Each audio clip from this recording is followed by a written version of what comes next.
Well, the major nutrient of concern in this watershed is nitrate, and nitrate primarily comes from tile drained fields. It also can move laterally through subsurface areas into streams, but in Illinois we know that the major source of nitrate is tile drained corn and soybean fields. Yeah, well, nitrate in Illinois is typically anywhere in tile lines from 5 milligrams per liter all the way up to 30 or 40 milligrams per liter. And that equates to what we're really interested in, which is the pounds per acre loss of nitrate as nitrogen. And in Illinois, in the tile drain region, that's typically anywhere from 10 to 30 or 40 pounds per acre per year.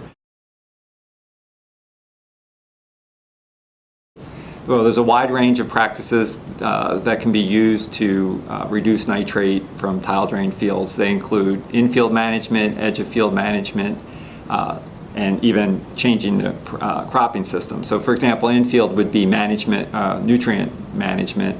And so changing the timing of fertilizer application, changing the rate, changing the form, what is called the 4 Rs.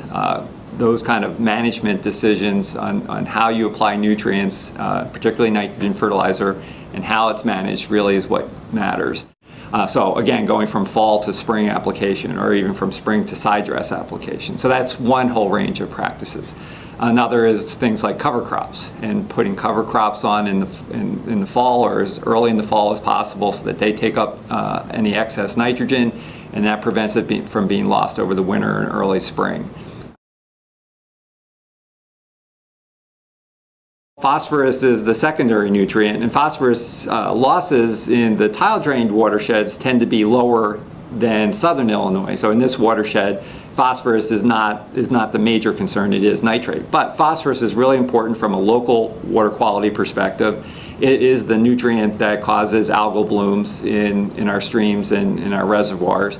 And so we are still concerned about phosphorus even in a tile drained watershed. And so some of the same practices that we've already discussed also work for nitrate, also work for phosphorus. So things like cover crops, not adding phosphorus when the soil test says we don't need to add phosphorus. That's something that we know is really important in this watershed and other surrounding ones, is don't add phosphorus when you don't need to.